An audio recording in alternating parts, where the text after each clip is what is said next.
Good evening, campers. I hope you are well. And firstly, hello, Brazilians. I haven't done many Brazilian books on this channel, but boy, when I do, they flock. I love it. Obrigado for turning up. That's like the most you're going to get out of me in Portuguese. And I beg to ask the question, did she cheat? Let me know down below. Now, if you don't know what we're talking about, non-Brazilians and people who haven't read this book, am I right? That is the question that has plagued the minds of many people in Brazil, because this is mandatory reading, apparently. This is Machado de Assis' Dom Casmurro. Machado de Assis is one of the greatest writers in Brazil. Within the introduction to this, he's akin to Dickens or Dostoevsky. He was really pushing the boundaries of what realism can do. Before we talk about the book, let's talk about this book, this particular book, which was published in 1997. So when I was 3, well, this edition was published in 1997. It's a lot older than that, just to give you the heads up. Where David gave this to Katie saying, I hope you enjoy Brazil. And she clearly enjoyed Brazil so much that she gave up this book. But it didn't go into my hands. No. It was sent to me by the wonderful Brazilian, the icon. There's nothing. Nat then sent me this copy with a lovely note, as she says, in my opinion, the most important and brilliant writer there ever was in Brazil. This is his most famous work, and I love it. Although I must have read it like 15 years ago. Sorry for the shitty, ugly cover. It's all I had in English. And Natty said that she probably wouldn't speak to me if I didn't enjoy Dom Casmurro.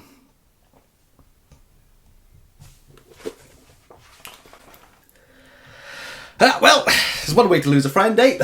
Dom Casmurro is a book that is only 280 pages, and nothing really happens until like the last 50. There is a big slog within this book that you have to go through. And I told Abby, like, nothing's happening within this book. Like, things happen, but there's no real progression within the story. The real, like, beef, the real hard-hitting stuff is in the last 50 pages, but I'm really sorry. I don't care how good your ending is. To pull off that many pages just setting things up for that, no. To give it its due, this is a 19th century piece of realistic writing. We're talking about realism that does a lot of setup, which does a lot of relationships, but more so, and I think is a downfall within the genre itself of writing, this is satire. Now, satire, to me, if you disagree, let me know, satire only works if you know what is being satirized. I'm assuming most people don't know the functionings under the reign of Pedro II. If you're like me, you didn't know there was a King Pedro. You didn't know there were 2 of them. Are they more how Brazilian society works in this era?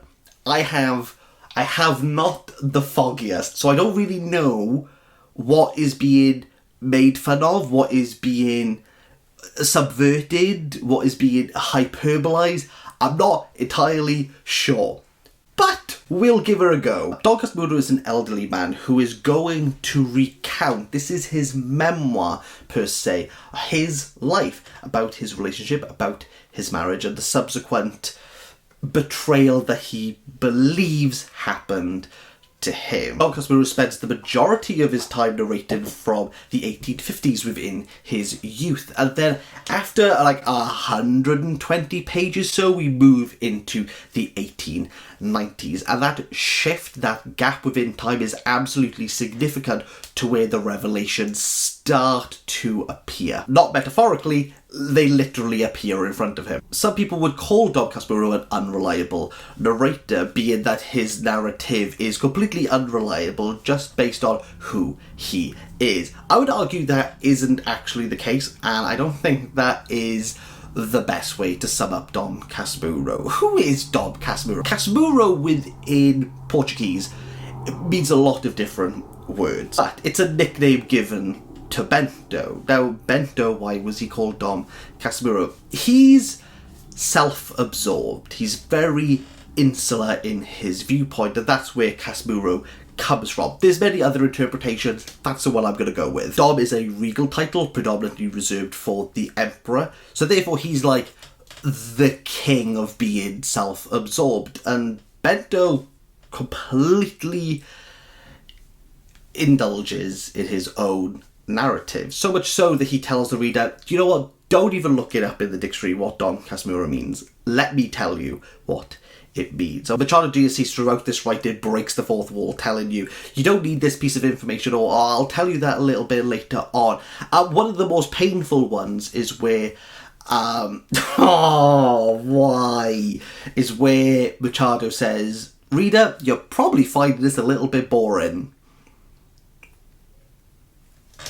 It's the fact that he knows that is just like a dagger in my heart. Bento falls in love with Capitu, eventually marries her, and they have a kid called Ezekiel. Where this book digresses and then mirrors a situation is that Bento's best friend is called Ezekiel. Ezekiel gets married to Sancha, and they have a daughter called Capitolina, which just reminds me of the Pitbull song Gasolina. Capito Capitolina. I know that's Spanish, but more importantly, Pitbull is Mr. Worldwide, and literature crosses all boundaries internationally.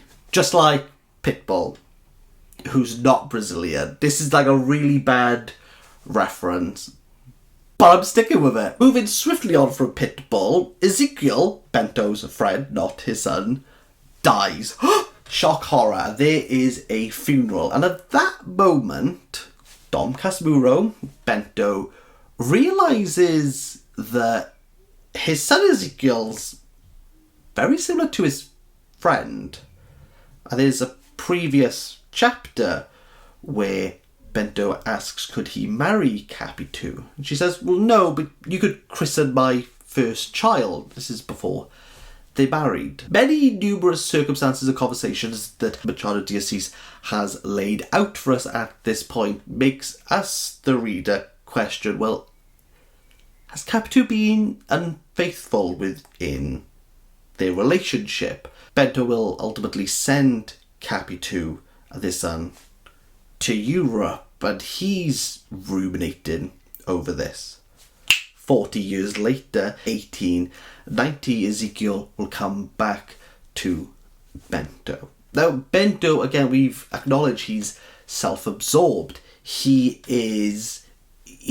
bitter, he's enraged, and he's had time to mull this over. We only have his perspective, and he is convinced that Capitu has been unfaithful. And this is why I don't think he's an unreliable narrator. It's not that he's wrong, it's just his perspective and the fact that he's had those 40 years to ruminate has just been left to fester.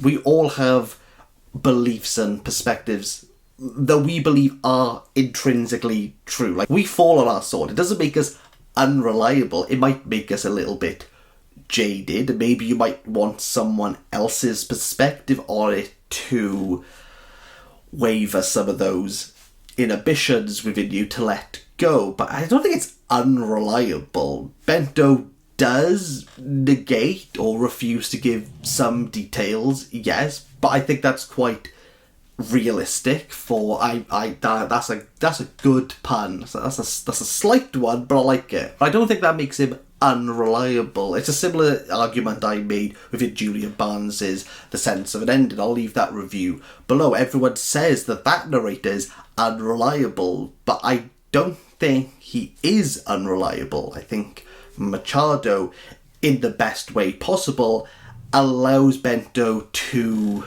just passionately go with his gut, with his instinct. Now, one thing that has plagued, as I've said before, is, well, did she cheat? I actually did some research. So students are in Brazil. I think this is a great classroom activity. The classroom is split up and they have to prepare a case for did Capitu cheat or not. Machado is very particular to give you enough that says yes and enough to say no. Do I think she cheated?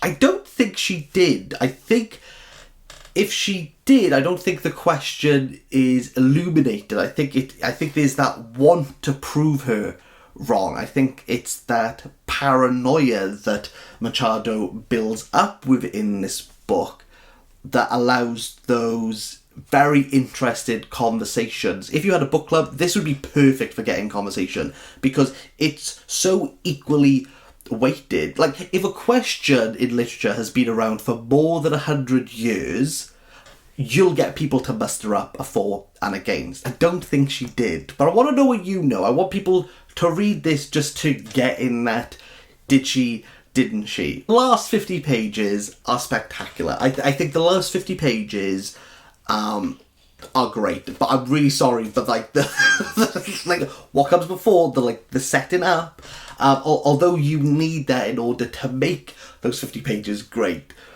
it's a slog and a half. Yeah, a 5 out of 10, and I'm sorry, Brazil. If you have any other Brazilian recommendations, please let me know. I know this is part of a trilogy to some degree. I'd be interested to see if I should read those. Let me know, and I can't wait to be screeched at by saying one of Brazil's masterpieces is okay. Sorry about that.